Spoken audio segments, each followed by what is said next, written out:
Okay, so, still waiting on the audio. You got it? Okay, great. All right, well then I'll just jump into it.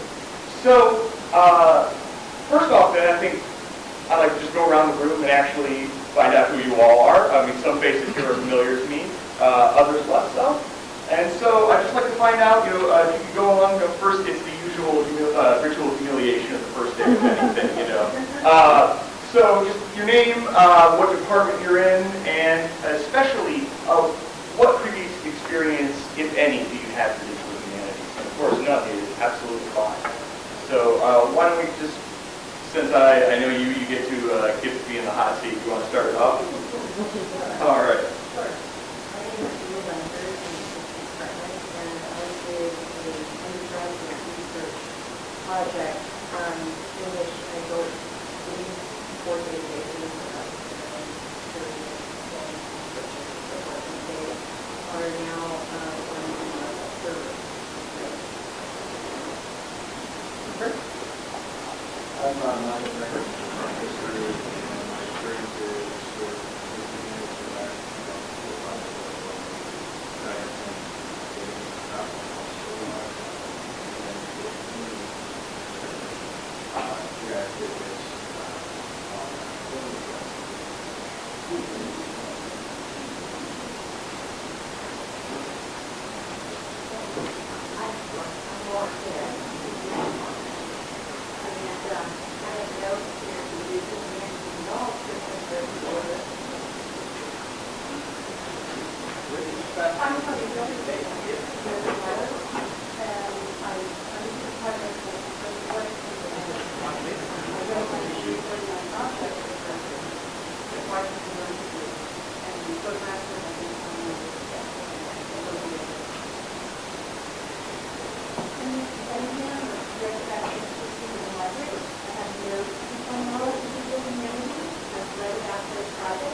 I'm Bruce Smith, I was librarian and I have a techie background in working with computer centers and GIS support and whenever I had technology and I'm certainly working in technology, but And I'm Margaret Lewis, another librarian, and I coordinate the digital initiatives and services group at the library. So we work with digital collection projects and digital asset management, and we've also done quite a few online exhibits using a method software, and I'm starting to play around with Haiku and Open Gallery by Google, so finding new ways to do our digital collection program. Can you go to Charlotte? Yes. I'm a research librarian in the College of the Arts, and I'm working with several professors in the arts who are doing degrees and looking at digital humanities. I'm also aware of digital humanities through the involved in research conference for the library. I'm Mara Taylor, and the last long list of the librarian attendees. I'm the librarian for the Medical Studies, and my experiences are a little varied, but not none of them certainly so compared to the medical studies time to require and other things. My name is Christine Roden. I'm a English department. A little bit that I know of digital humanities comes from the University of Maryland project, which is required to provide a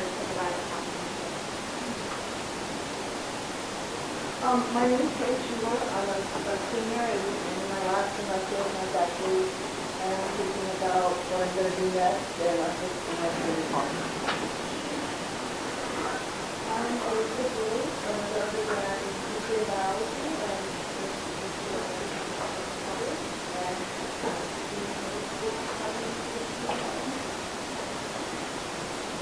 I'm Cynthia Patterson. I'm in the English department. I trained at Georgia University as a history and media. We do 3 courses to them. And we're going to try to have to get a lot of early work in digital humanities. A lot of my Yes, in Theater Mecca. So I use the Mecca in teaching my undergraduate research course at PhD. I created a website long ago, in Green English, I forgot it. I have another website created in Ruby Rails that was on the server of Polytechnic and now doesn't have a home. Looking for a home. So I'm just trying to update my skills, you know, when you seriously.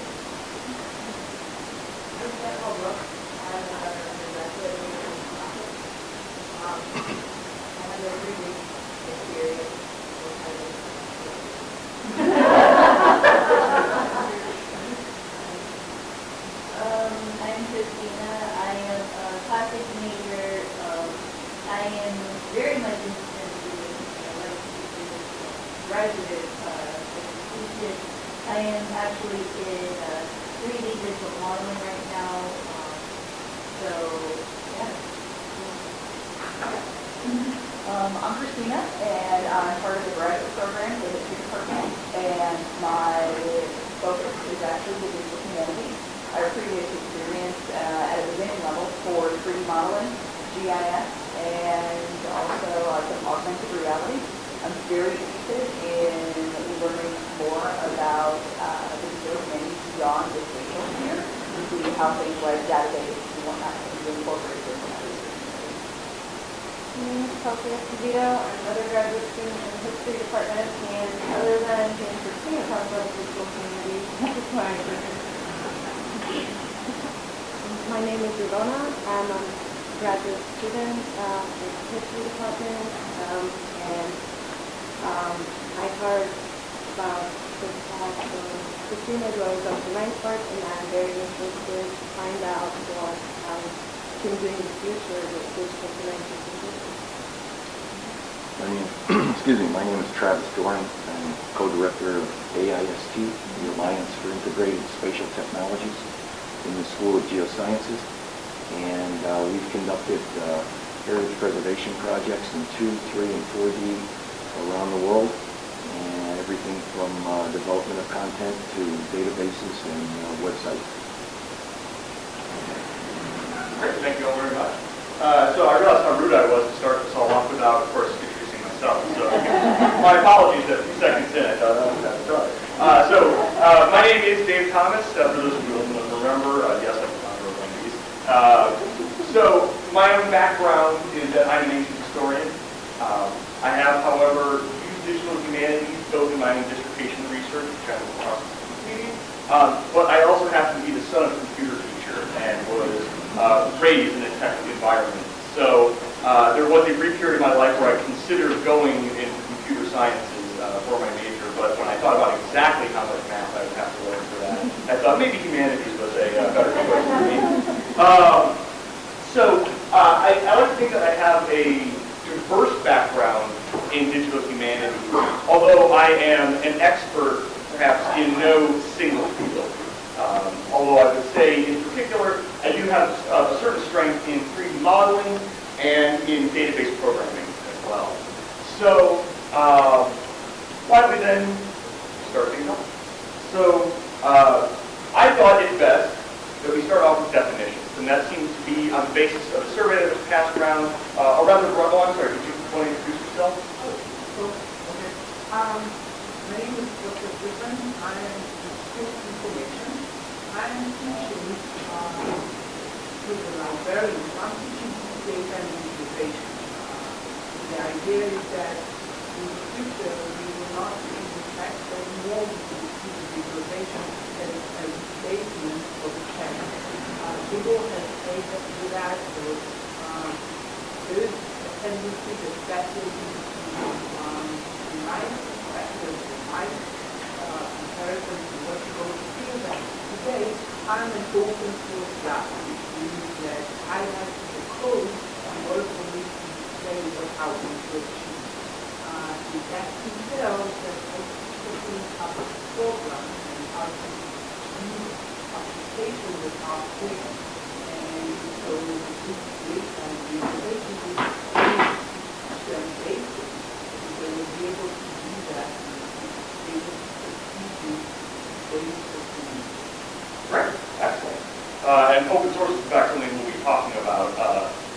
Thankfully, many digital humanities projects are open source, and so it's something that I think is should be personally, I feel, an aim of digital humanities, although that's not necessarily shared by everybody. Okay, so I thought if we're going to start off and think about definitions, why don't we ask the internet what digital humanities is? And naturally, the internet disappoints, as it so often can. So, in fact, right, some of the problem as we'll explore in this course is that what exactly digital humanities entails is still an open question. There are many people with rather expansive definitions and some people with rather narrow definitions. So once again, I'd sort of like to open up the floor here, and I have my own sort of ideas about what digital humanities mean. To me, digital humanities means obviously the use of technology, and often do so in a traditional sort of humanistic vein. But I think that there's more to it than that. To me, the element of public outreach is part of the humanities. It's more than just, for me, applying technology to a traditional, humanistic sort of discipline, but instead making humanism part of digital experience, one that is itself a public project for people to use for their own ends. But that's just my definition. So I'd like to open it up and sort of ask you what things come to your mind when you think of digital humanities. Hopefully not all cat memes or what the internet has to offer. But I mean, does anybody want to offer any sort of crack at that? When you think digital humanities, and you don't have to give any sort of conclusive definition, I'm just looking for, again, maybe concepts, things that might fall under the umbrella of digital humanities. Yeah, Barbara? Yeah, as a librarian, one thing. For me, it's about democratizing the access to humanities type material. That anybody who has access to either through the internet will be able to access the materials, and hopefully not just the materials, but information about them to improve their understanding of it, and basically their understanding.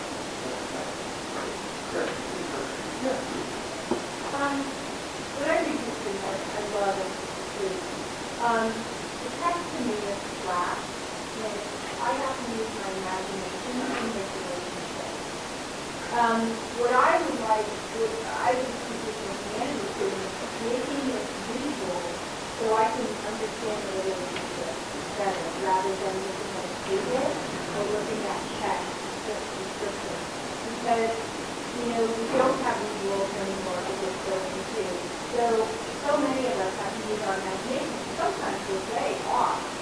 But what digital humanities can do for me and for others in the public, students everywhere, is really use technology to create these relationships, to be able to show us the relationships, the spatial relationships, the relationships of how a certain element is used within a culture, instead of relying, I think imagination is great, but there's so much that history it's not, so much there in the data that should be visualized to help us understand really what these worlds are like. I did. I think that in terms of being able to discover similarities like with text mining, digitized text. Yeah. Great. That's something that I found particularly interesting myself. Yeah. I'm imagining democratizing in slightly different way than Barbara is suggesting. My experience attending National Endowment for the Humanities workshops is that most of the money, at least early on, went to what I would call middle-aged white men projects. Walt Whitman archives, some of it is archives in my field, probably just not something I'm more saying. Medical, project. And I would imagine, I would like to see digital communities democratized around issues of race and gender in ways that it really has not done. And as one who competed unsuccessfully for some grant, doing projects that were not really collecting the project. I would like to see education field directly that democratizing the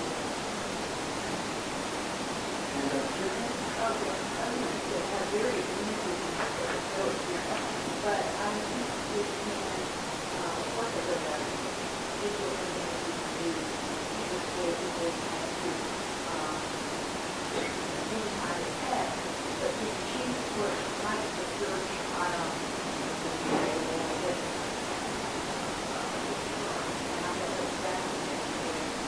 actually even define the search that shows and so forth, and what values are being expressed as we use those terms, and how we might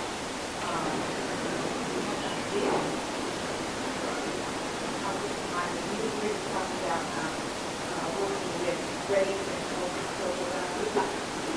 There's so much knowledge you need in setting this up.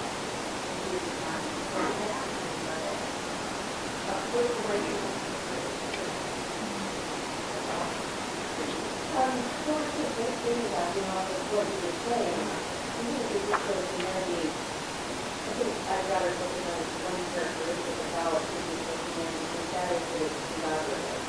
That the idea is to access information that might have been available to you for a very long time, but might be scattered so that people can get to it.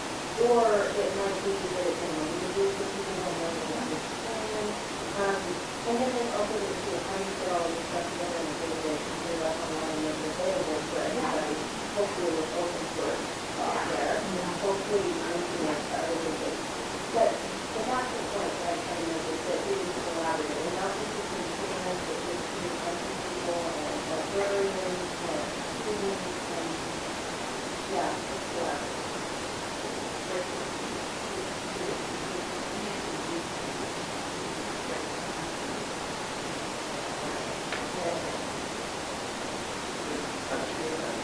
Yeah, that's actually one thing that is one of the foremost thoughts in my mind when it comes to the digital humanities is how to engage and interacted with undergraduates, undergraduates, and students itself is the societal creation of DEC where students have a difficulty paying attention and engaging with subject matter, whether it's history, and they're also very reliant on the technology, and they grew up with it, where some of us were a little older than not, and so it's very second nature to them. So how to engage them and not necessarily change the work of faculty that's taking place, but augmenting it to create a greater level of engagement with the students, and they're able to employ their own technology to engage with other students about the subject matter, but also possibly other students across the country and the world to get different ideas perspective from what they're doing. I think what digital humanities is has changed a lot over several years. I think that's a change. I think we'll reach a point some years from now when we'll call it humanities, because if technology works very well, it becomes invisible. It becomes part of what you do. We're very early in this, so it's very visible to us. We're running problems with it. It's it's something that we're very conscious of. So I think it's really about the things that are already going on in humanities that are just going to be supported by technology in ways that support things that humanities is not able to do in the past. And so we can just say that technology supports humanities, perhaps, again, a few years from now, we're going to so integrated that we won't even think about any role in college humanities. All right, great. Anyone else? All right, great. So, sort of jotting down your responses, I think we have a wonderful umbrella of concepts there. It seems to me that interdisciplinariness is a central part of many people's approach to digital humanities. I think that digital humanities is an excellent way to break down traditional disciplinary boundaries. On the other hand, it's also one of its great challenges. After all, digital humanities does exist both within and outside of the academy, and so it is in many ways limited, but also has opportunities because of those disciplinary boundaries. I think most of the most successful digital humanities projects regularly have to cross not just between departments like English and history, but between schools like all humanities and talking to our compatriots in information technologies and computer sciences and understanding the actual tools that we use to analyze and gather our information. Democratizing seems to be a big push, as several of you noted. And again, I think that even goes back to what I said was my own definition of that. That being said, there are always, of course, problems with democratization of information. Some of that is purely legal from a sheerly copyright standpoint. Some of that can be ethical in the case of, say, scanning artifacts, from countries that are rather protective about that sort of information for rather sometimes understandable reasons. It also seems that contextuality is a very important part of digital humanities. That is, it allows us to encode anything with endless amounts of metadata so that we can explore connections, relationships, in ways that are simply not possible by traditional media. To that extent, also visualizing relationships is part of that contextualization. Also, analyzing similarities, disparities, and in general, analysis. So I think we're seeing several different trends here. Some of our terms have to do very much with a public outreach approach. Other terms have to do with maybe what we call in the banner of traditional sort of scholarly research. And so there are perhaps more than one final outcome for digital humanities. Especially when considering democratization, to get back to this idea of race, class, and gender, I think activism has often been a part of digital humanities. That because it breaks down traditional boundaries, because it can connect things to meaningful influences from students or anyone, the general public, the life of the general public, that it's been used to advocate for various issues. It also makes us not only use data in a broad variety of ways, but it makes us question data. At a recent Digital Humanities conference, a rather large imbroglio popped up over the question, does data have agency? To what extent are we determined by our data, and to what extent do we, as editors and curators of digital information, control data itself? Collaboration, an important part, which again, always sounds like a great thing, and it is, but that also means that's an extra challenge in terms of the institutional mechanics of making that happen. And then finally, engagement and communication seems on all counts to be important. Whether your interest is to just speak to a few other scholars in your field, or whether your hope is to create a project that will be of use to the mass public, in all ways, digital humanities seems to be about communication. And then finally, the sheer nature of digital humanities is influence, something which I think our last commenter pointed out rightfully. So that 10 years ago, many things that would have been considered digital humanities in some ways are not now. 10, 15 years ago, projects that employed a digital approach were generally considered digital humanities. Now, the definition is being narrowed in some ways, expanded in others, so that now the emphasis is often on public outreach, on putting data sets online, which represents not so much a shift in the projects being done under the name of digital humanities, but instead a larger cultural shift in terms of the importance of online presence, period. It's something that makes me think from my own field of the massive shift in not only sort of cultural production, but also intellectual production at the invention of literacy. To say that thought processes, and I have to sort of go back to my own field as an ancient historian, but thought processes and a cultured relationship to its own information, it seems, hit a rather stark turning point with the invention of at least widespread literacy. And so I wonder once again, as we move into a digital era, where we no longer have to memorize a vast amount of information, how much that is all changing the way that we even think about our own cultural information and cultural production. Great. So, get away from the annoying cat meme on the screen, maybe a little more towards some seriousness. I thought I would also then offer a few popular definitions for digital humanities.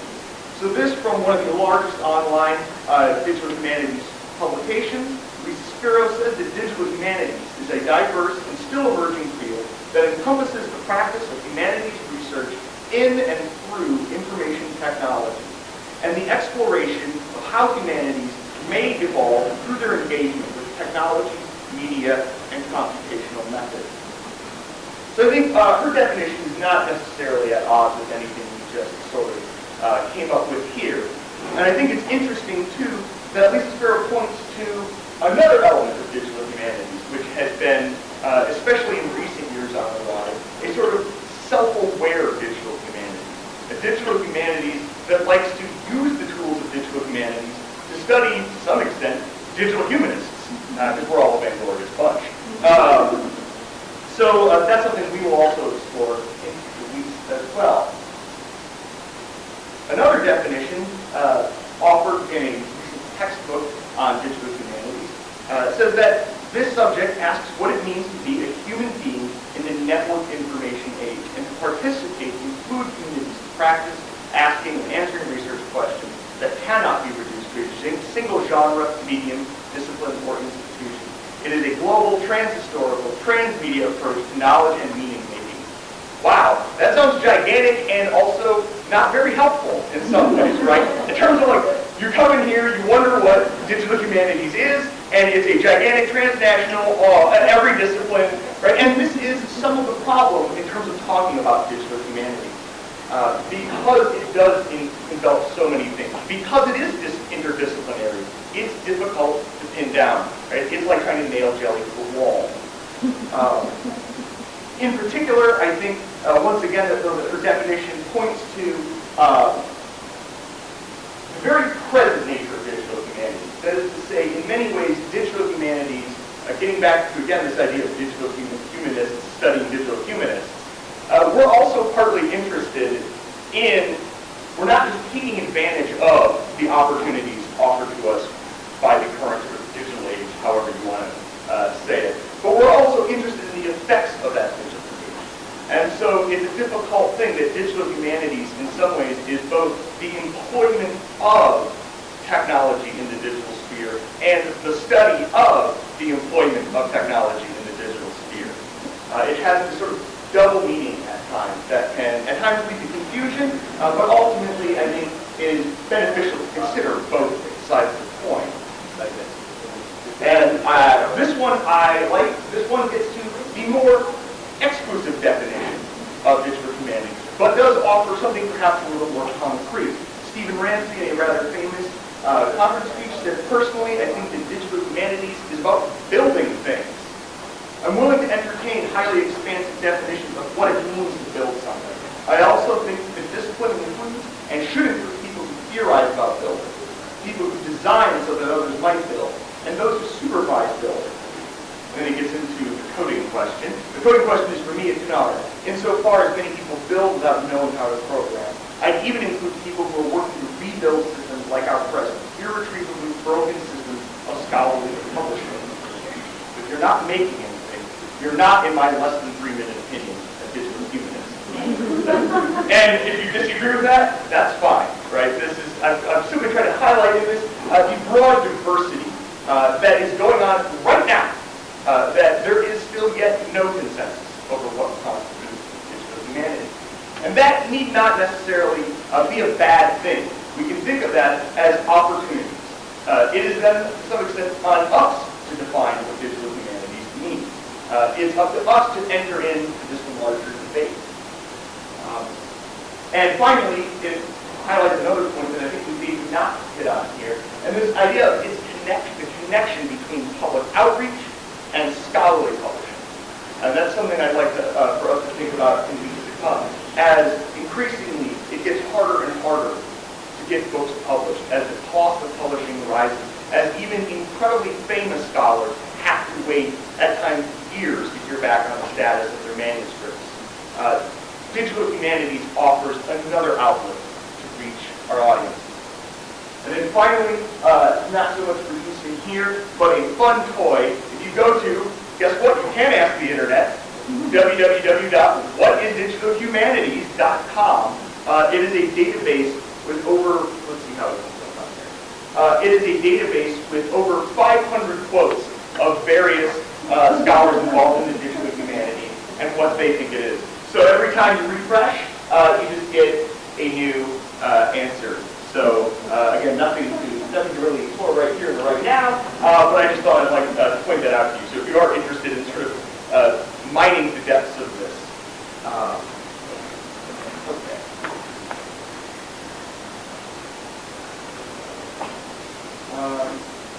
That slide was for when I thought we were going to talk about our background then, so never mind. We'll just move past the blank slide. Okay. So one of the potentials that I think digital humanities has is its ability not just to combine different fields, but different types of thinking. And so humanities generally has been under fire, I think, a lot in various sort of traditional media, often questioned as to its usefulness. And digital humanities, I think, has the benefit of allowing not only sorry, I'm talking over myself today. It allows us not only the ability to ask those sort of deeper questions that I think so many of us feel are central to humanity, but to also employ and train ourselves and our students in applicable job skills at the same time. And so digital humanities ultimately is one that can bridge the gap between these sort of more abstract critical reasoning and perhaps the more applicable practical reasoning.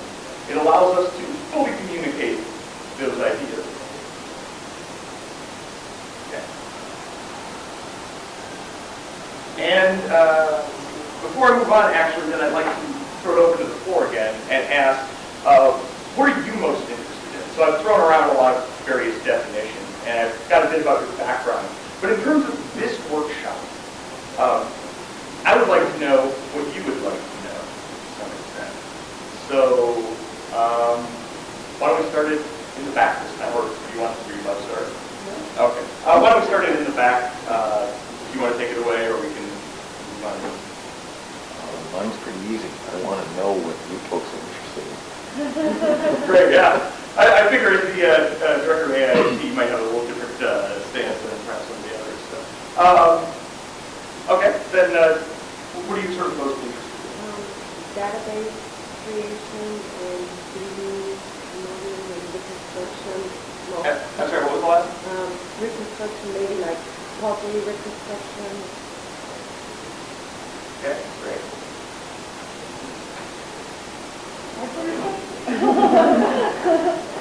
Modeling, I've seen a little bit of 3D modeling, so that's interesting. Databases is very practical for my field, so that's interesting. Also, my husband is in networking, and I saw network analysis was one of the topics, so I have no idea how that connects to this, so I'm interested. Is he like a network engineer in the sense that he builds computer That's what networks? he's in school for right now. Oh, fantastic. It's a little different, but For me, it's kind of a broad spectrum because I've worked with AISTs. It's a very nice institution, several things. I'm taking digital modeling. I'm learning how to basically create my thesis as a non-traditional website that has my projects on it. So it's a matter of learning about all those different aspects within digital humanities and how I can go beyond the visualization sphere to also bring in other resources so that it is a broad skill set that I'll be able to utilize and implement once I'm out of academia. I'm really interested in historical reconstruction speculation through the digital software of media, but I'm also very interested in I mean, I really do have a chance to do it, the two cameras or whatever. I just really wanted to know what it was.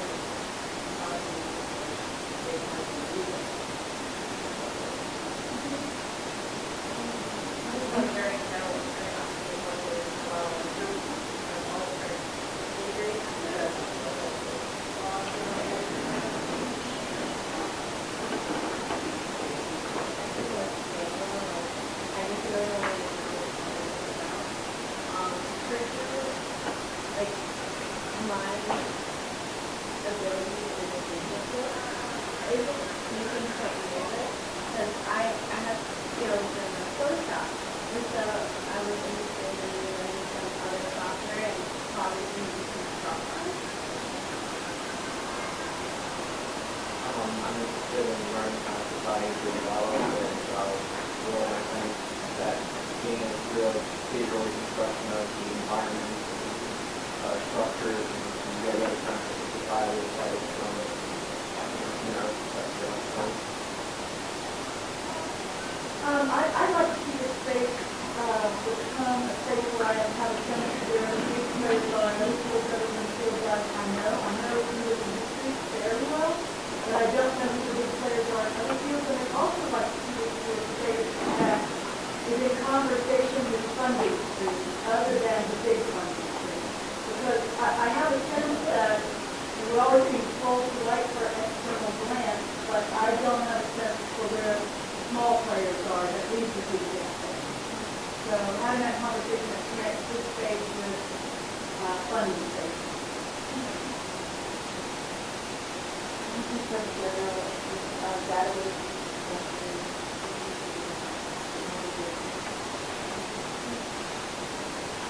Well, I'm just kind of lurking, and my general interest is in communications in the workplace, and so I'm just curious.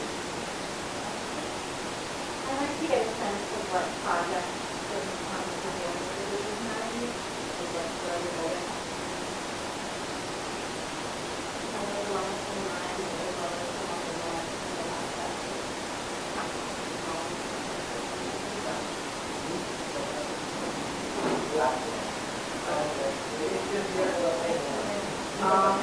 Basic development, metadata, what resources are available for use to projects. Just general understanding of how libraries can be great in what they're doing there.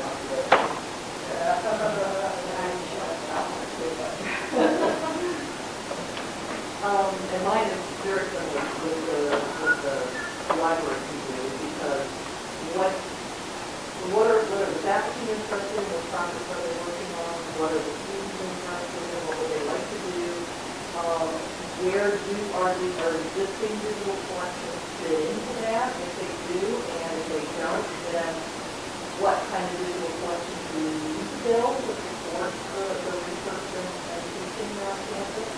And then also what are the other resources that the library has. And I'm going to throw out the ad. The digital media commons in the library where students can use and learn how to use Photoshop, Final Cut Pro, Adobe Premiere, etc., where there are cameras and digital cameras and hardware and software that you can check out and borrow. So we can advertise.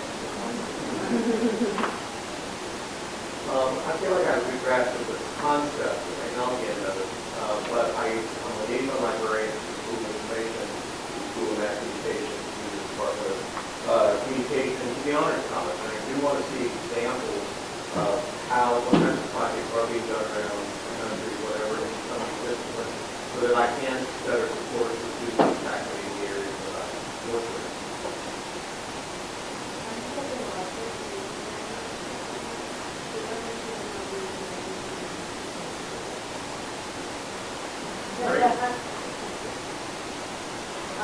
From an administrative perspective, I'm looking long-term at how libraries and organizations work together, having through broad-based funding, how do we collaborate with colleges in order to support the teachers, how do we preserve non-traditional projects as we move away from the standard pieces, because the PDF version of the written thing, how do we preserve that, forever, how do we do it right? So it's just everything we were saying was much more in the long-term strategy of having business opportunities. real work librarian, and I'm looking for ways to reflect digital humanities will work with collaboration and effort. I'm really inspired to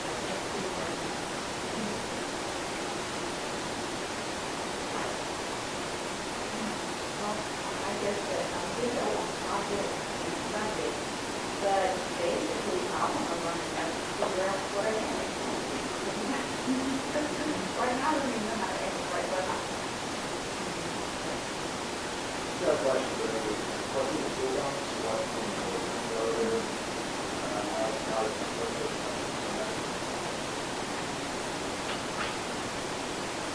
Yeah, I think it's really nothing too. But I also want to think about how to link my data to other important databases that will allow us to see more of, like, particularly what Nancy was talking about, and see not visualization necessarily, but more attention to it.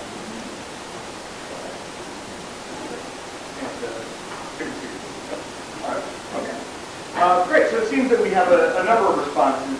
For those of you, it seems for those of you without as much background in digital humanities, I'll say the one thing that seems to unify you is your sense of trepidation, or perhaps even almost being apologetic about that. And there's no need to be. I'm glad you're here. Welcome.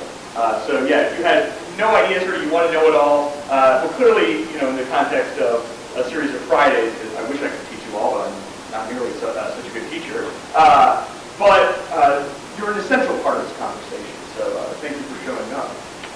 It seems that a number of you sort of have sometimes specific interests in 3D modeling, in database, but it seems that one of the big things that is uniting many people here are the fears or the concerns about institutional challenges. To say those questions of funding, of connecting data, of how can the library or other institutions here at USF serve a meaningful role in all of this. So I think that is great. And that leads me to my next sort of question, which is, what challenges do you see facing either digital humanities as a field or you as an individual? Not just in the context of this, but what is blocking your path or the path of others? And I'm not going to do the whole forced question now to go around here, but yeah, Christina. It's been very difficult to try and plug into the conversation because trying to, as you said, go onto the internet and find some of this information is very broad spectrum. It's very material. Trying to navigate all of these different venues is very difficult. So trying to find the where do we find out about digital humanities conferences? Who are the people who are talking about this? Where are some of the major players in academia? Where are some of the major players who are not in academia? So really trying to get a handle on where is this moving and where is the major information coming from. And Great, definitely. I have to say I've always found it a challenge myself to stay abreast of the technology, but also to just stay abreast of the conversation going on is incredibly challenging. So we'll talk about at least some places that I found that conversation going on, and I would love to hear where you are all entering into that conversation. Well, Julie, Nancy, myself, Melissa mentioned working on a website for the Digital Humanities Initiative down there. A group of us have started a meeting, and we were obviously part of that. And a few of us are working on a website, a portal, where we can start to disseminate that kind of information. We had it in these types of workshops, maybe brown bags on campus, where we can start sharing the conversation. So that, we're hoping that will be up and running in the near future, that we could be able to.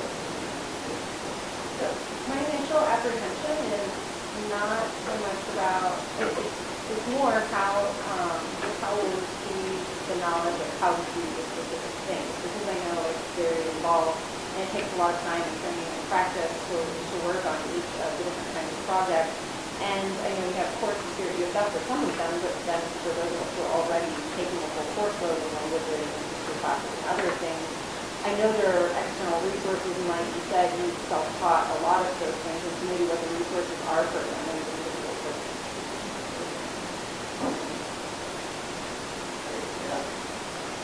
No other challenge? Yeah. I could take a different perspective. My challenge is, Howard Kaplan, I run the visualization center here. I work for IT under research computing. And my challenge is kind of opposite. I come with the technology expertise and the 3D modeling and the coding and the visualization and what have you, but I don't know what you do. And you don't know that I exist, and I don't know that you exist. So the big challenge is communication. Even with resources in the library, resources in AIST, resources here,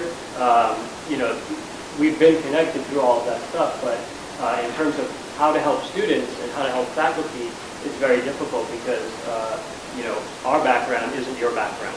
So you can come to us, and we do have people from geosciences and engineering and all other places, College of Arts. We haven't done anything with English or history or anything like that yet, but come to us and they say, this is my data or this is my research, and then we try to point them in the right direction. Either we can help them with our resources here, or we put them in touch with somebody else. A lot of the times, in terms of funding and grants, we make collaborations across different departments. For instance, right now I'm working with chemical and biomedical engineering, who's working with education, who's working with psychology, who's also looking at working with College of the Arts on a big NSF grant project, which would be a small proposal at first, but then build up to that.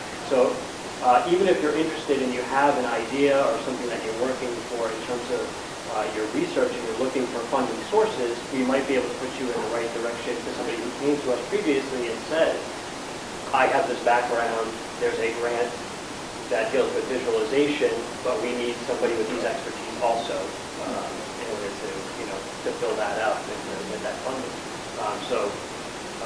It's kind of the opposite problem that you have, where I don't understand the digital humanities as much, although I've worked in it in terms of healthcare before. I think there's a lot of things going on all over campus. And what he's talking about is connecting the right people with the right people.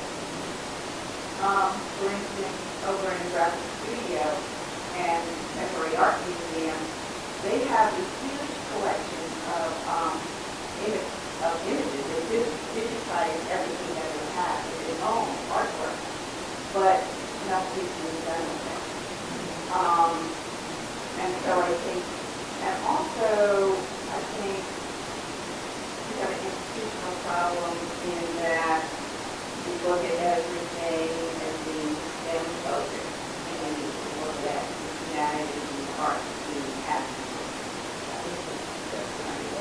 I'm kind of awkward to say that, but. I think one of the challenges, at least in my department, is just incentivizing. Because right now, the provost office is incentivizing taking the course and turning it into an online component. They're giving $10,000 to integrated education and a split 5 TA to do that. So they're incentivizing the sort of teaching side of the house, if you will, for moving into digital spaces and maybe they have been occupied too much. But they're not doing the same sort of incentivizing for the research side of the house.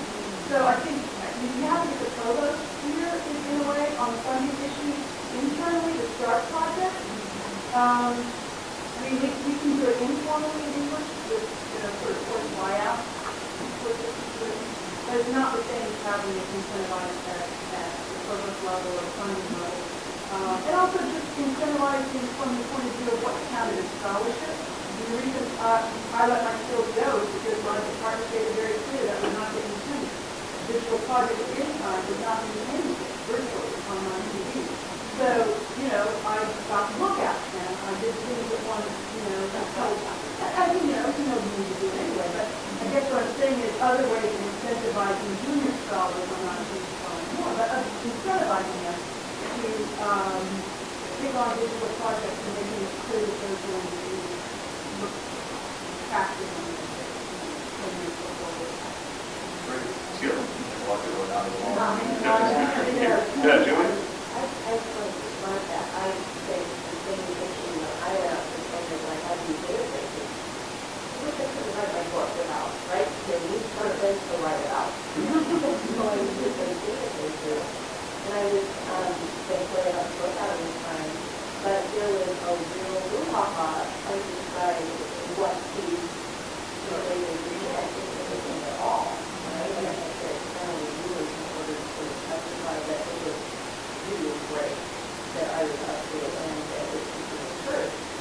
think that one of the big challenges with people who are interested in the digital humanities, or I should say the digital humanities, most of us are in academia.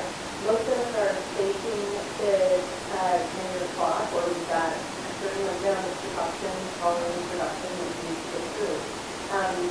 As Dave pointed out, increasingly it's difficult to publish through traditional venues, and it's time for us to start rethinking PhD and what counts and what doesn't, what venues are acceptable and what are not. Why is a blog that's written by a scholar that has 30,000 readers not counted as scholarship?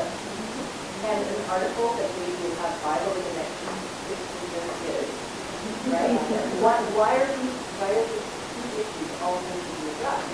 So it's methodological as far as academia is concerned. Those are some of the big issues. And to my mind, one of the other big issues is getting first the administration to understand the importance of digital humanities, not just in terms of how much money they can put in our pockets because of the MOOCs and the online courses, but also we are a research institution, we do research, we do supporting research. And so I totally agree with you on that. I think the big key is showing people that we are still relevant, and that the humanities, the digital humanities, continue to show the broader society that we are relevant. The biggest challenge is trying to get the old guard in academia and get rid of the idea that you need a uniform book instead of a digital one book. Yeah, creative and scholarly. So that's the big challenge, getting the old guard to recognize what we're doing. From my own personal experience, although I am interested in a number of different fields of digital humanities, obviously I'm here, but I am nonetheless working on a very traditional line of sort of dissertation that uses in a limited way certain technological approaches, but by and large eschews that because of the exact issue of incentivizing scholars. And so I think that, yeah, many of us face this question of do you want to go out there and take the leap, or do we need to protect ourselves to some extent? Great. Any other questions or challenges? Yeah. Well, I think look at that. I mean, one is that what the reward structure for spending time doing this kind of thing is there. If it's not there, people aren't going to do it. It's also to faculty who need to develop skills in this area. Are they given the time to do it? Are they given any kind of relief time to become better at it? And are we thinking about this when we are hiring new faculty? When we look at do they have this kind of skills that we want in our department? I don't know if that's become part of any department's look at during the hiring process. Sorry, any questions? I said my department sadly is not looking at that. I keep pushing for it, but it's definitely. That seems to be something that confronts everyone in this room. From those of you with no technical skills, understandably, are a little curious about how you're going to make that work. To those of you who are very steeped in it and are worried about colleagues maybe not having a basis to understand what it is that you're trying to accomplish. I had on my list of sort of things to discuss, not only the difficulties of training scholars, but also of undergraduates, when we already have to think about what are the program requirements that we want to put our undergraduates through, to what extent do we want to, or is it justified to do these technical skills, or to what extent are we overdetermining that? Great, so it seems that there are a number of, again, themes that unite, and I was just sort of struck as I was writing down your responses, not all of them in detail, not frequently, but as I was writing down your responses, how many of them lined up with what you thought comprised digital humanities? So, which in a weird way then, many of the potentials that digital humanities offers are exactly its greatest challenges. So this idea of collaboration sounds great, but again, the difficulties of making different departments work together, problems of tenure, promotion, review, not just in the sense of we wish the situation were different, although everyone in here might agree that we would like to see digital humanities included in some meaningful way in terms of incentivizing scholars, how to actually do that is an entirely different process. Especially when you have so many voices in the room. So on the one hand, I think technical is both a huge area for possibilities, but also a huge challenge in terms of training. I see communication generally being an issue. Communication between departments, but also communications across the sort of vast institutional landscape of even just one university, much less the sort of broader areas of higher academia when we're crossing disciplinary boundaries. Quickly, the sort of mental map of how one sees digital humanities can become more complex than the most complex network visualization you'll ever see. And so you'll end up sort of needing digital humanities software to even figure out how all this is going on to some extent. But then again, I guess digital humanists are always really interested in digital humanists. So I guess it can kind of work out that way. And then finally, this idea of relevance, I thought was an interesting one. Because I think in many ways we're all supposed to be justifying, I think many of us may have over the years had to justify our choices to go into humanities to various relatives, coworkers. And now you find this sort of double fold of justifying digital humanities to the people you thought you wouldn't have to justify things to because they understood the difficulty of going into humanities, and now they're questioning that. So the double problem that we all have. I recently actually read it made me very happy to read an article that spoke positively about humanities in a digital world, and it actually was not speaking about digital humanities, but just humanities, arguing that yes, we have all these various sort of technical training available to various, especially college-age students who are emerging in the workforce today, who build these online databases. But those databases need to be populated. And ultimately, humanities is about the content that populates those databases, which means that digital humanities is not just about creating databases, but about asking critical questions about those databases. And so, again, dividing that technical from the sort of, again, the critical reasoning and the practical reasoning seems to be a challenge we all face. So again, from a recent article, some major challenges that digital scholarship is currently facing has precisely to do with this sort of in-between status that it holds. Digital scholarship is uneasy about the significance of the medium. Digital medium functions as a kind of meta-medium in which other media can be modeled or represented, foregrounding the representational strategy of particular media. Digital scholarship is uneasy about institutional structures of scholarly communication. Digital scholarship's hybrid position in close relation to the academy, but not entirely at home in it, highlights the arbitrary limits of academic institutions. Finally, digital scholarship is uneasy about the significance of representation informing models of the world. In particular, big data models raise the issue of how to adapt scholarly methods to develop the focus on precision and craft in analyzing massive data sets. So I think some of this speaks to some of the challenges that we discussed here today. But again, I think one of the good things to think about these challenges is that's all opportunity for us. In terms of digital humanities, we can still try to answer these questions about how it is we actually meaningfully deal with big data. To what extent do we have to surrender to the pictures formed by big data, or to what extent can we even undermine those pictures or ask more nuanced questions of them? And then one final quote from the other side, from the technical side of things. Steve Jobs, in 1996, arguing again about the connection between technology and humanities, said a lot of experienced people in our industry have not had very diverse experiences. So they don't have enough dots to connect, and they end up with very linear solutions without a broad perspective on the problem. The broader one's understanding of the human experience, the better design we will have. And so that, I think, is another possibility for digital humanities, is that in many ways, we have thus far been very reliant on tools provided to us by those coming from traditional sort of technology backgrounds. And that is no complaint. So, I mean, thank you to them for having offered us so much over the years. But in many ways, we now have the opportunity to get on board and influence how that technology develops further. And that is a call to us, as if we didn't have enough to do for a day already. Okay, so some of you probably received recently a digital interest survey posed by the people in part, actually the library as well. So I'd just like to sort of cover again some of those results here, because I thought they were interesting in many ways.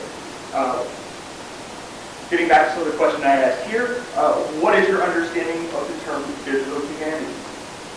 And for those of you who said, you don't really know, clearly you're not alone. So again, feel comfortable in good company. But it seems that there's a relatively even breakdown between those who are interested in text, those who are interested in images, and those who are interested in humanistic resources, which I take it to be sort of a catch-all category in many ways, because there are just simply too many subcategories, I think, to ask about individually.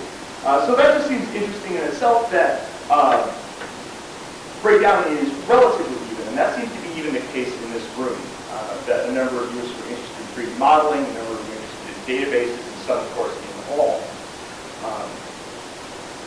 The thing that I thought was interesting is that all of these responses, in many ways, are about the collection of something. But I didn't see, and some of this is just the nature of this kind of survey, but not as much in terms of how to analyze these collections, or how to link pre-existing collections with one another. And so those are, again, other sorts of areas of digital humanities we might think about. I think databases is something we all just need information, digital information, so we need databases. But you don't need a database to be involved in digital humanities necessarily. You don't necessarily have to have a collection of text. You can analyze a single text, just one, and be involved in the world of digital humanities. It seems that, in fact, the majority of those involved in responding, the majority of those with some interest in digital humanities have not had any experience working in a digital humanities project. So those of you who have, I would say that, once again, this is a great spot, I think, for discussion. Not just within the sort of, strictly within the context of the workshop, but before and after, to link up, to discuss and share.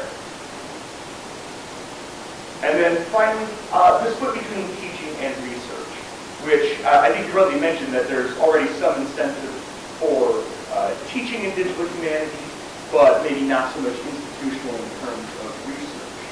And I think that that's something that is creating a divide within digital humanities, that there are some people who tend to lean much more towards research, that their interest in digital humanities is in creating projects that they want to use, that they might be able to, say, turn into a traditional scholarly monograph on top of their sort of digital presence.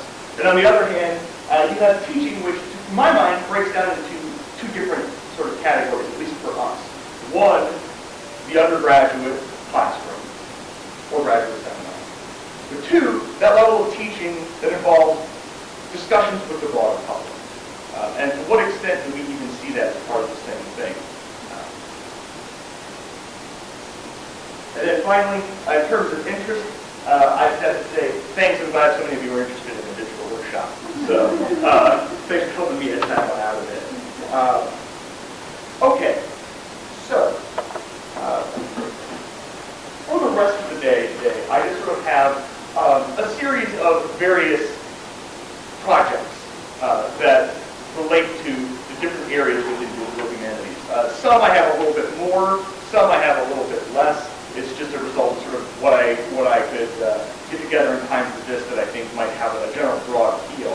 But for each one of these, we will discuss many more projects when it comes to sort of that week. But are there any questions before I move on? Or any? All right, great. So first, for 3D model, I'm intentionally keeping my discussion of this one somewhat short, only because I think that there's such a broad interest in 3D modeling that we will get into it in full next week. To just say one thing, our resources for 3D modeling and space here at USF are phenomenal. Thanks in part to AIST and the Center for Visualization as well. We have resources here that I have to say I have not encountered in any other university. So when I got the position here, one of my first things was to email all of my friends involved in the Digital Humanities back at Brown and tell them, oh my gosh, there's so many toys here. And of course I don't mean to actually suggest that in any way that's to de-elevate the conversation about that, right? There are so many opportunities here that I felt like that the place I had been was suddenly in the Stone Age. So spatial technologies here are on an entirely different level. So one, and this is a nod to Christina, who first brought this to my attention, is the African Fossil Project, which I think both shows us some of the potentials of not just 3D, but also online curation, which is increasingly important. And it seems that a number of you are very familiar with Omeka, and so I think that that's something that we will have a chance. Is that coming up? It looks like it's printing. Great. I was making the joke when I was talking about this with my undergraduates yesterday. I said I'm afraid that most of the workshop will involve me just like humming the Muzak while I'm waiting for stone to roll. Come on.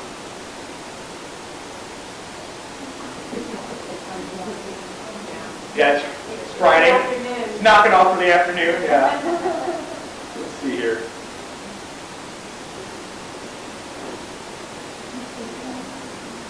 And I actually, I found this was introduced to me by Dr. Collins at AIST in her museum class that she did. Great. So the African Fossils Project is one of those projects that this in my mind speaks somewhat to recent guest speaker we had here at AIST. We talked about the democratization of science and actually putting things directly in the hands of the public. And this is one thing that I think where we have some similarities. One question I had thought to ask today, actually, I forgot to put this in the structure of my presentation, but is to what extent is digital humanities any different than digital science? Where do we have the similarities? Because it seems that there are a lot of overlaps, but then there are definitely different interests. And it seems that one thing that unites us is this interest in publicizing and democratizing. So here you see.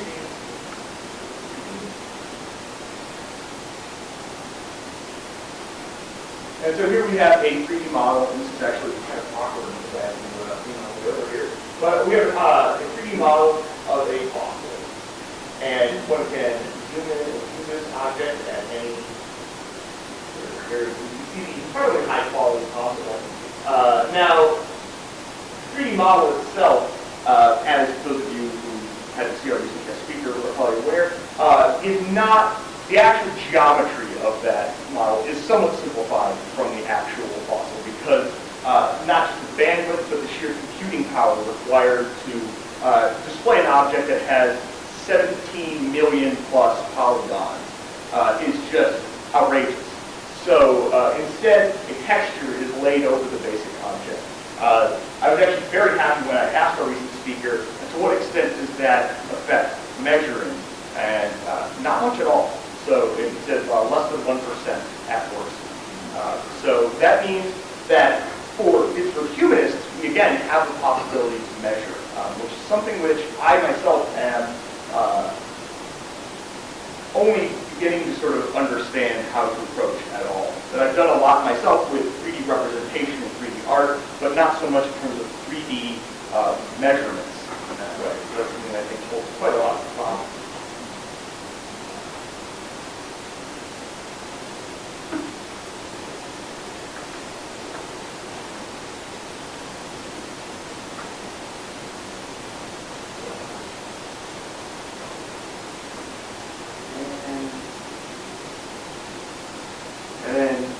Many of you who have been over to AIST this week, nothing new at all, but AIST, of course, in addition to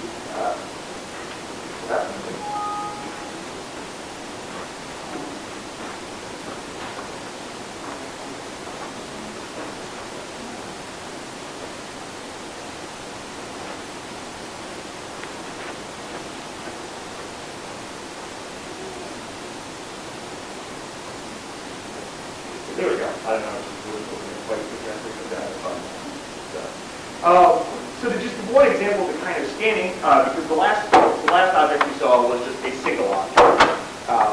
And scanning happens on a number of scales, so AIST offers, among other kinds of scanning, photogrammetry, which can do like whole landscape. So from my own backyard, I wish I had done this, but I did not. In recent years, Ellucis, the site that I'm writing my dissertation on, was 3D scanned. So thank you to them for doing work that I would have otherwise had to do. But if you've never actually seen a photogrammetry reconstruction, they are fascinating. So what you're seeing with this is, you'll first fly down from above, but this is actually the sanctuary running my dissertation, and you're seeing a fly through the sanctuary from its main entry gate. But again, what you're seeing here is not a video. Otherwise, right, it would have a lot of white space, which would be a little off-putting. But this allows us to recreate space in a way that is then, again, available to the public. What I think is a major area of promise is the merging of traditional sort of individual object scanning and 3D modeling and photogrammetry scanning. That is to say, one thing that I am working on as a side project right now is a 3D reconstruction of Ellucis as it existed in antiquity. And one of the things that I hope to do, which won't be for quite a while yet, because I have many other dishes in the oven, I guess, is to lay my digital reconstruction on top of a photogrammetry scan. That I found that my own experience is very difficult for me to manually model things like landscape.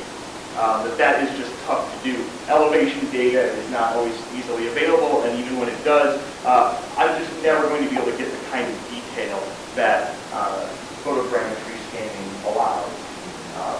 It also then allows individuals who can't normally access that site or other sites the possibility. So for myself, until I actually had the funds to travel there, that was my most real experience of the site, sadly. But it was one that helped nonetheless. And then finally, I'd like to discuss, in terms of 3D here, too many monitors going on.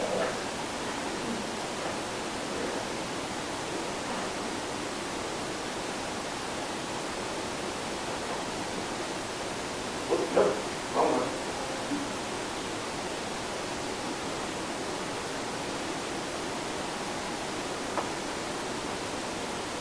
I'd like to discuss reflective transformation imaging. Again, something that AIST has been involved in.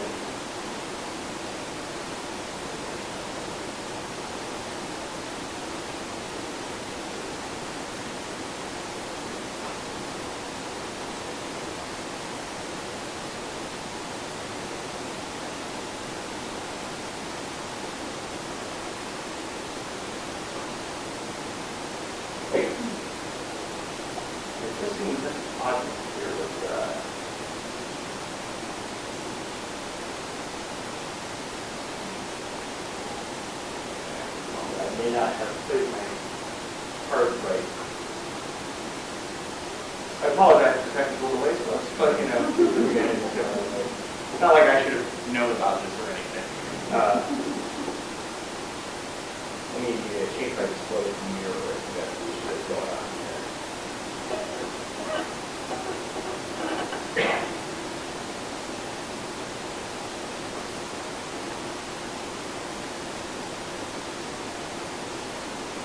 Okay. So it's a little bit less the display size than I was hoping for, but you get the idea. So this is just a sample reflectance transformation imaging. Reflectance transformation imaging is an emerging technology, a little bit different than 3D scanning. In some ways, it's easier. It actually doesn't require as much investment as, say, a traditional 3D scanner. One can do reflectance transformation imaging with a reasonable quality camera and just several $100s worth of equipment that you can actually largely assemble yourself. But basically, you take an image of some sort of document, like say, for example, an inscription or papyrus, as is the case with this example, and you have what almost looks like one of the photographer's umbrellas but rather than having a light in the middle, it has a lighting array around the edges of that umbrella, and it takes the picture with the lighting position at each different spot in that, and compares that, and compares the shadows that are cast by this light in order to make a full 3D map of the surface of that object. And so where it's been extraordinarily useful to me in my own field, in ancient history, is in terms of inscriptions. Inscriptions are incredibly difficult documents to read sometimes. They've often said of ancient historians who use inscriptions that doing epigraphy is history from brackets, because it's all how we want to fill in the gaps that aren't there. And that reflectance transformation imaging offers us many new readings where none were previously possible. Some of the advantages of this is that you can, so we have this inscription, this iris here, and you see it's fairly damaged, kind of difficult to make out, but you can go in here and go to specular enhancement, and it removes essentially the deep color data from the surface of your papyrus or inscription. So you can choose to see no color, but only the actual physical shape of the surface. It also allows you to manipulate the lighting environment after the fact as much as you want. So for inscriptions, this is often a problem that photographers have to do things like keep a flashlight and like turn it at one angle, turn it at another. But how do you take a lasting picture? Because as is often the case, most people doing inscriptions can't actually visit all of the inscriptions that they need to. And text, actual sort of traditional printed volumes in terms of epigraphy corpora are, they just can never stay up to date with the discussion going on about them. They can never represent all the problems with the physicality of these texts. But this allows us, in relatively small files, to transmit the actual surface in a way that's readable and eliminates the problems of distance, so that you can rake with light backwards and forward. It also allows you to view in a number of different kinds of contexts. You can see you can see here the actual, it's called the normal map, which is the actual map of the surface of the iris itself, and so offers us a lot of potential that way. In addition, one can 3D print all of their reflectance transformation images. And so again, when we have the problem of epigraphy corpora, again, just for my field, being often decades out of date, where current scholarship is, when you can't actually locate physical copies of all the inscriptions pertaining to any subject in any area, the ability for us to now go and photograph in ways that are enduring, in ways that can be reproduced, not just digitally, but also physically. I think reflectance transformation imaging offers us quite a lot of potential, especially I think to scholars who deal with texts. This allows us to deal with physical texts in a very tangible sort of way.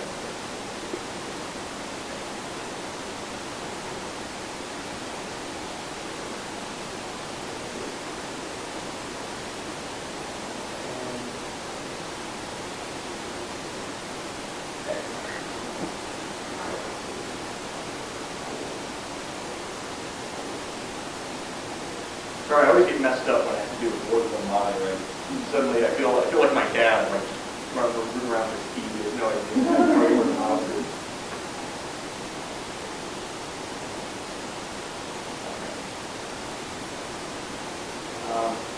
And another topic, of course, near and dear to AISD. So mostly here I'm just trying to advertise to them. And again, we will do this far more justice, especially next week when we deal with space.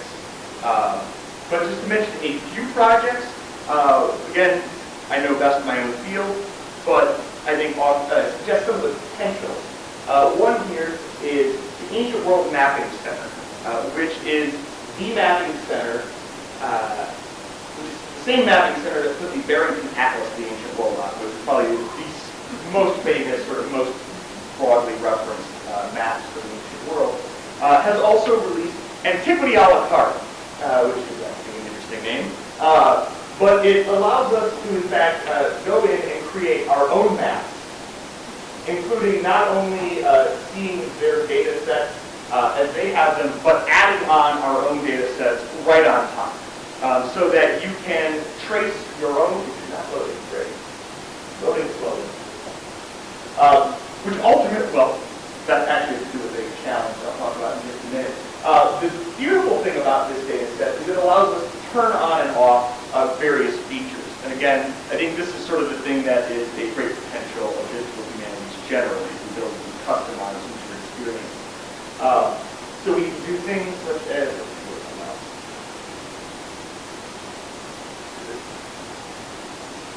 okay, there we go. All right, good. So we can do things like road networks, which now is here. Elevation data can be turned on and off. And we also do things like very political bounds at very small.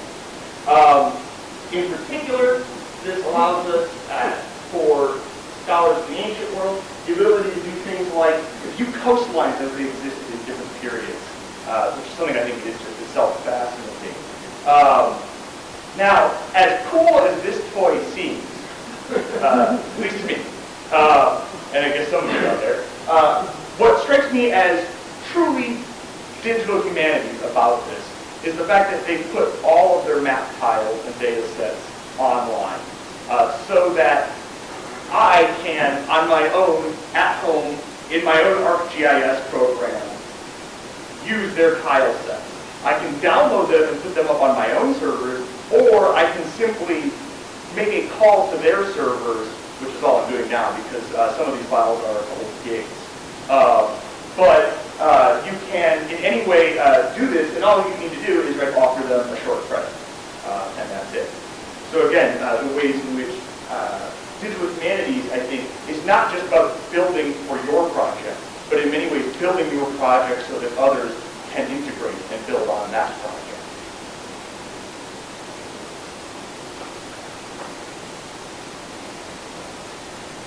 And then give an example of someone who has built on such a project.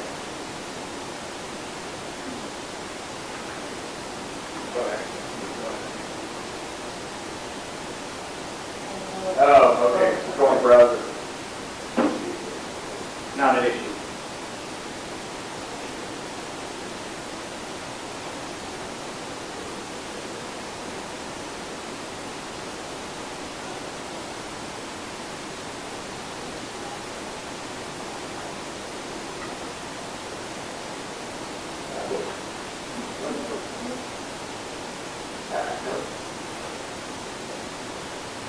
Half this course is me just going, no, no.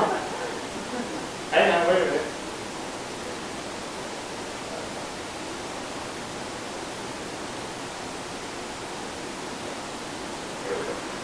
The Orbis network, again, just to show you the example of the sorts of analysis that can be done. So Orbis, it uses the Ancient World Mapping Center data in order to provide its own sort of spatial analysis. Oh, this is tutorial, sorry.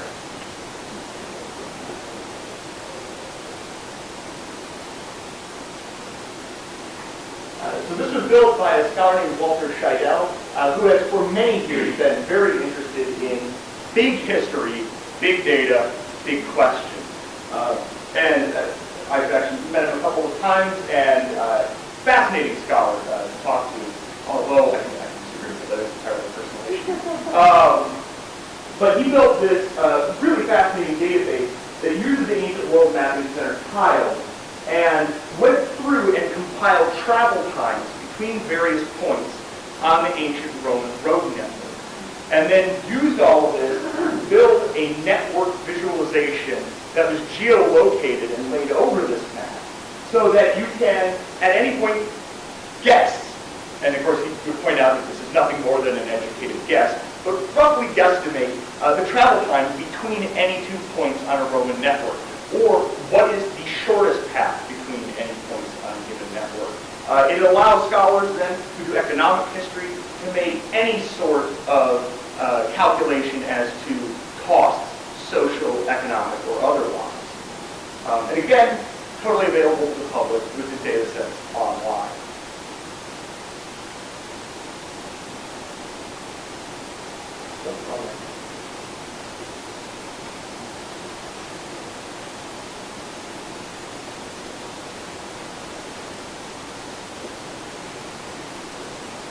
Finally, not finally, but big data, something that I actually am mostly saving for another day, because big data is frankly such a big topic. One that I think in many ways, data itself, that the way that that data is used falls into various visualizations that we will discuss in other manifestations. That is to say, big data is something that's used as a part of GIS, or it's something that's used as a part of 3D modeling or network visualization. So big data itself is, in many ways, I think what people see as the future of digital humanities. Not to say it's the only one, but just looking around the room here and the sort of responses that we got, it seems like that is a rather large in terms of databases. And so to offer just one, here's a project called Project Quincy. It's actually done by a colleague of mine at Brown, who is an historian and a database programmer. And so Project Quincy is a MySQL database laid over by various other frameworks that track interactions in epistolary records, that is to say, letters. And in this case, she applied it to track interactions between individuals, institutions, and locations in the early American Foreign Service diplomatic records. And so to give you an idea of the kinds of things that you can do with this sort of data, over here, you can check out what are the most sort of popular job titles one sees.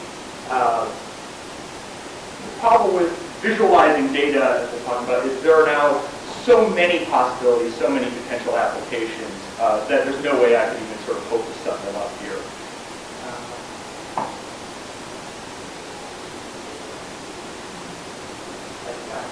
I should have put this off. Just do better. Moving on then to how we.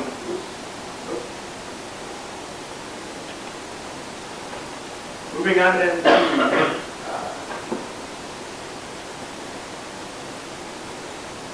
to how we actually begin to populate some of these. I'd like to talk a little bit about text encoding and analysis, which again seems to be a major interest here among many people.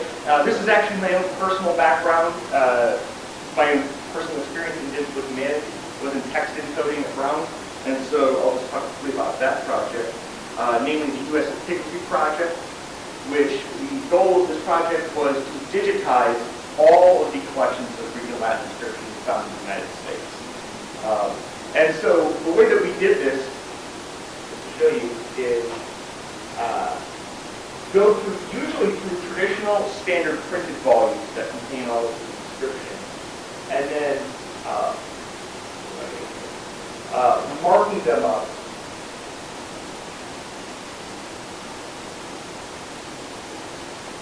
And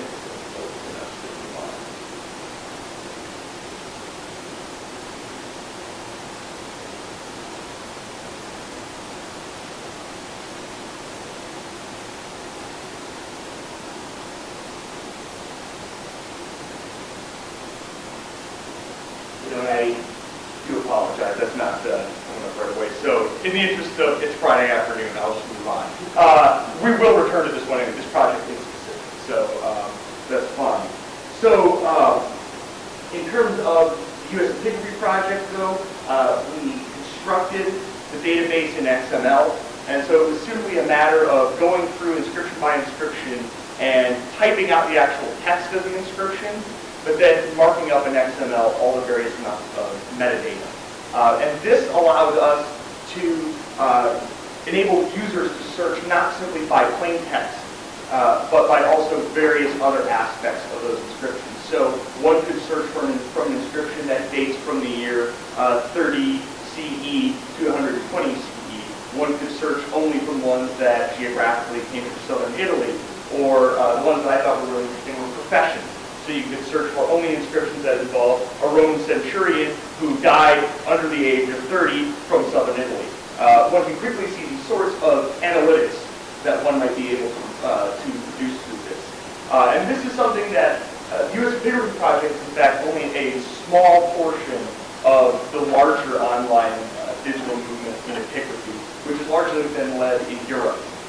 That Germany in particular has been very active in putting on the European collections of inscriptions, which, as you might imagine, are quite a bit more extensive than what we have here in the U.S. So the epigraphic Datenbank Schlavi, for example, has some 200,000 Latin inscriptions in it.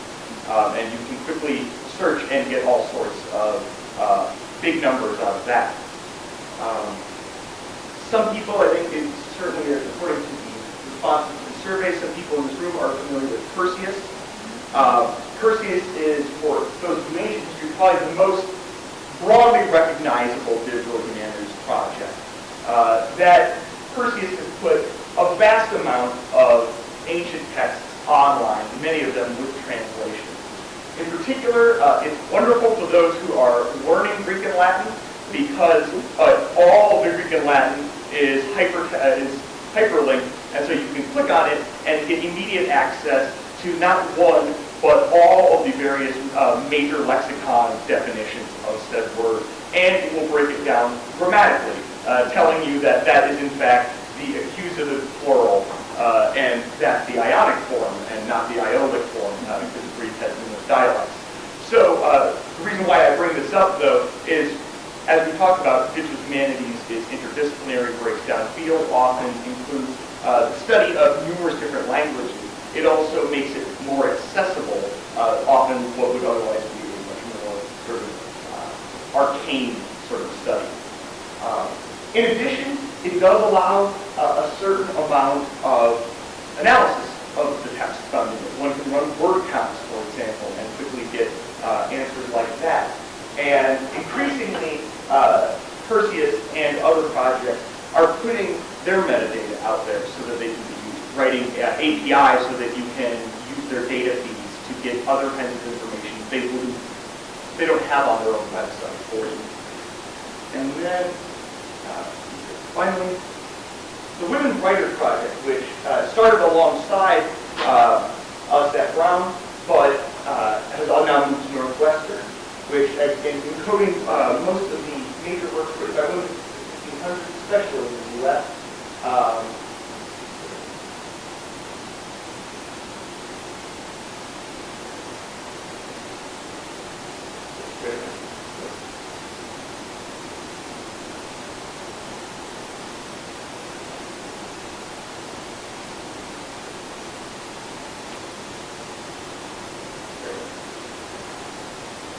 Just to give you an example of these sort of neat things today, you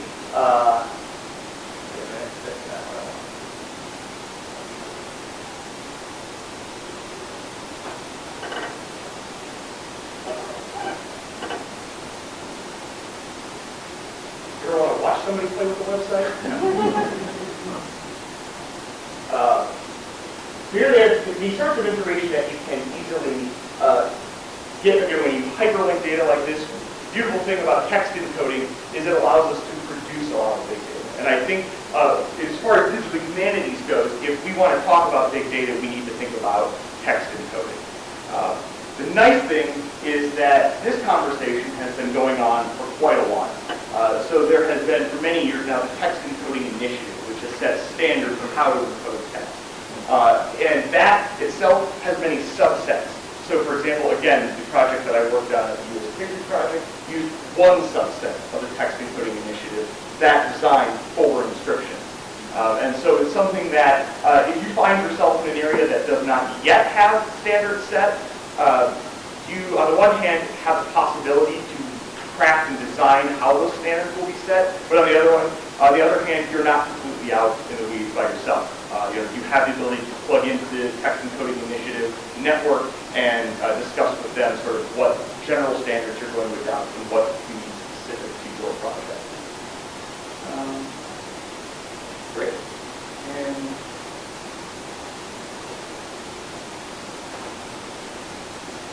next, text analysis. One of my favorite new toys that when you're talking about visualizing the text analysis is an area that is increasingly seeing new applications all the time. So what you have here is, this is an online tool called Buoyant Tools. You just go to buoyant-tools.com. And you can plug in any body of text there, either by simply copying and pasting it, or loading in your own file. And it produces, I think many people by now have probably seen the word clouds that you see on the left here. So that maybe is nothing new. Word clouds they're neat, but at a certain level, right, they are a surface kind of analysis. They don't begin to offer a deeper level. But this tool has a lot to offer, both those who are brand new, it's very easy to use, but it also has tools that are not available in many other software suites.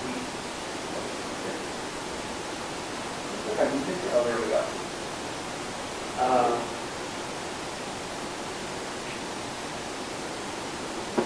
So here I can pull up a list of the common words. And so I actually have already sort of curated this a little bit. You enter in a stop words list. Words do not count, right? Because nobody wants to do an analysis and find out that the number one word is and. It's sort of useless. So I've gone through and entered in most of the Latin prepositions, conjunctions, and that sort of thing. And here's what we're left with. And this is just one book of Livy. It actually has all of the author Livy plugged into this thing, but it would just be too slow for this demonstration purpose. So I just sort of culled it down to one book. But the really interesting thing is you can then go and click on individual words down here, and it gives you frequency counts over the entire length of the word. Yeah, Shasta? I was just wondering what languages there is versus like that. Is there a way to avoid that analysis? Short answer is there is. Even shorter answer is I'm not yet capable of doing that. I just need to look into that more. There's ways to do it with scripting, but it's something that I'm sort of yet to be successful with. That being said, though, there's also advantages in not joining all those cases together. That is to say, for those who haven't had Latin or Greek, cases in Latin determine how a word functions within a sentence. So one case it'll be a subject, a different case it's the object.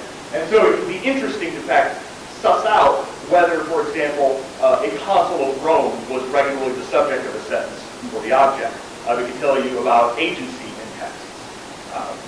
And so one can go here and get their list, and then it gives you down at the bottom left there.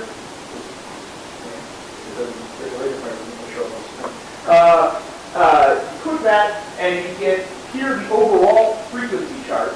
And then you get, this is fantastic, even without publishing online, you get words in context. So here you see every time the word patres is mentioned, with the words on its left and on its right. So again, if you're interested in sort of pulling apart a text and looking at a subject, even from an entirely sort of traditional humanities standpoint, nothing online, just a standard 7-hour paper for a class, this sort of tool offers you quite a lot. And then, one of the things I think is really exciting about it is that you can compare different words at the same time. So you can track different words and see how they link up together over the course of the document. And as I mentioned, this is just book 2 of Livy. When I plug in all of the work, it then actually breaks this down by the book's organization. So I can see how much was the word for war used in book number 2 versus book number 10 of Livy. So again, this is the sort of thing that I think for scholars of humanities who are often textually minded, these tools are just exploding right now, and I think we'll see even more interesting developments in the coming years. To my mind, one of the most promising tools. And then finally, this tool, which I have yet to even fully exploit overview,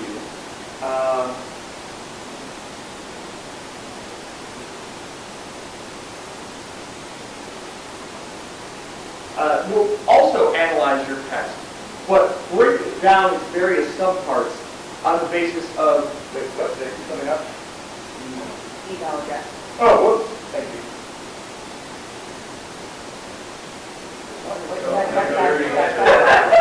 All right, we're done.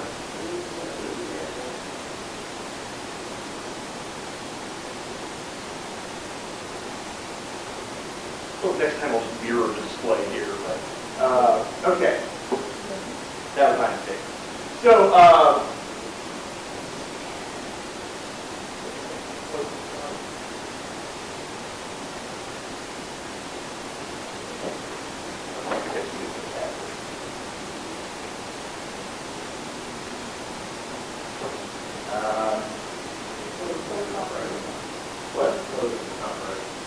oh, now I see it, thank you.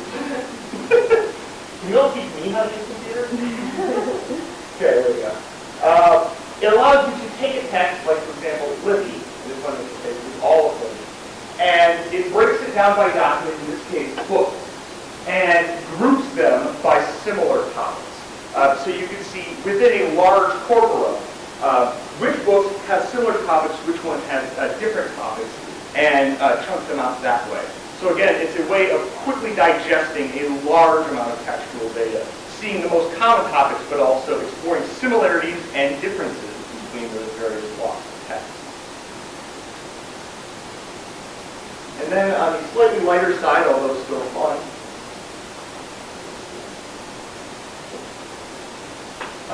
there's a fun toy called WebSeer, which allows you to, if digital humanists like to study digital humanists, we also like to study the internet and how the internet perceives us. And so this tool allows you to enter in 2 different search terms, and it shows you the most popular Google autocomplete responses. And the Google autocomplete responses are built on what are the most common searches associated with those.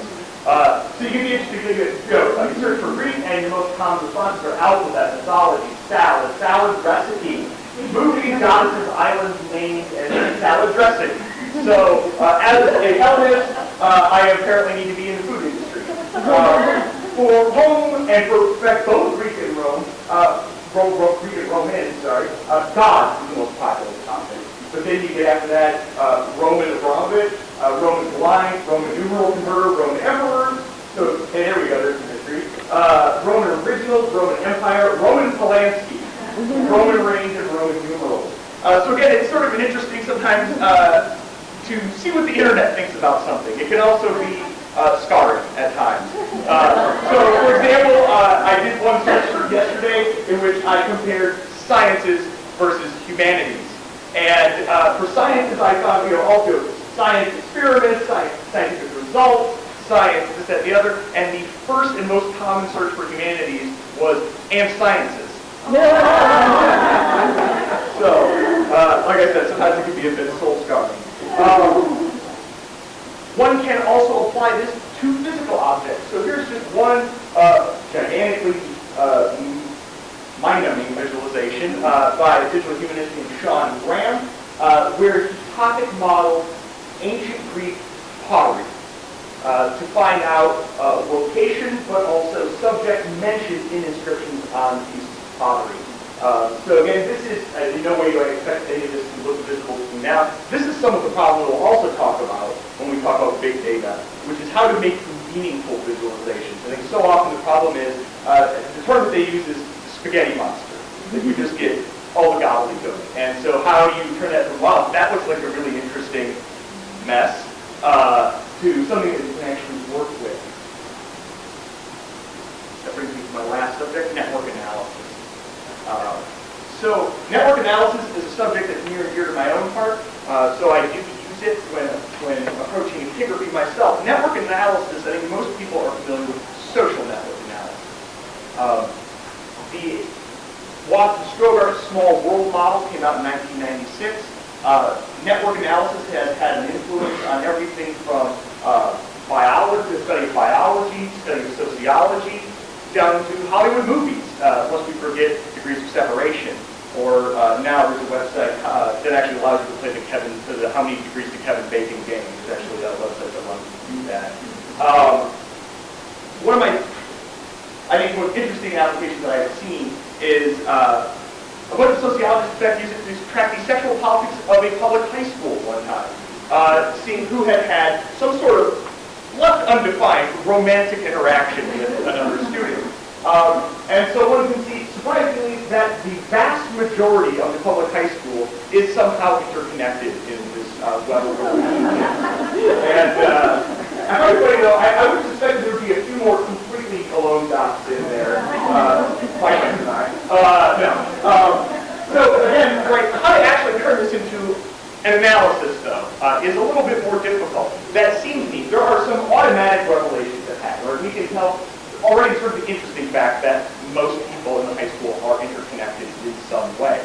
I'm sure for epidemiologists that's particularly interesting, but in terms of how we might analyze those social relationships on a meaningful level, it's a little more difficult, right? We don't actually have the data.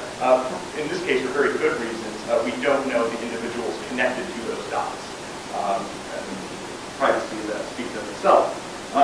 Network analysis has been used to trace network analysis. So here we're seeing the interconnection between scholars who worked on network analysis, especially from about 1980 to 2000. This sort of technology has been used in applications as diverse as the one I just mentioned, as well as counterterrorism.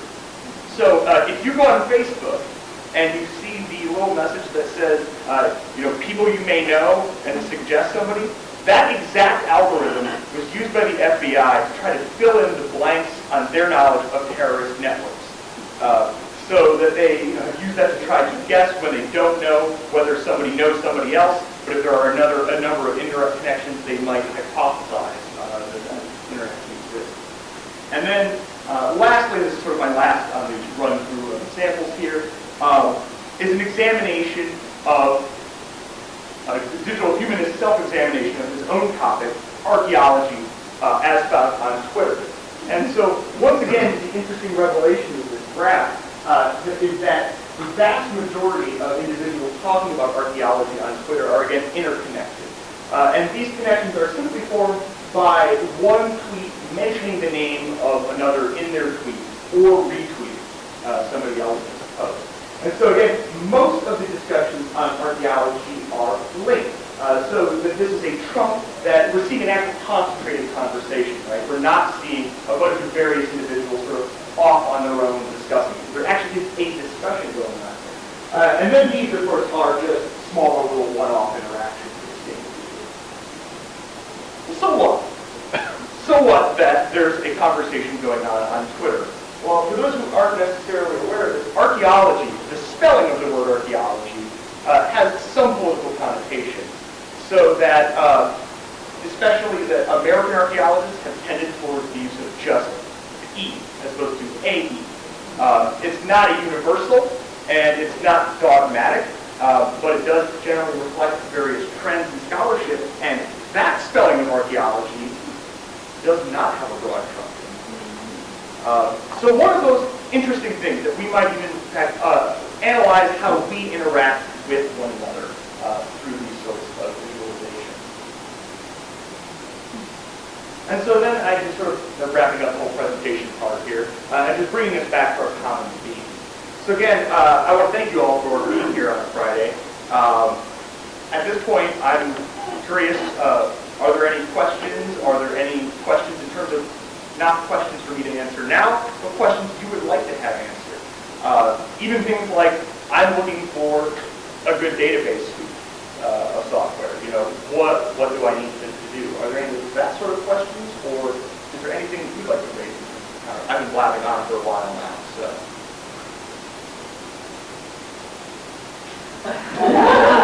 I'll take that ominous silence as hopefully good. So, all right, great. I guess unless anyone has anything else, I guess we'll sort of end the conversation there. We'll bring it back next week. We'll be talking about 3D and space, and I'll be emailing all of you with some resources in advance of next week's conversation. Thank you very much.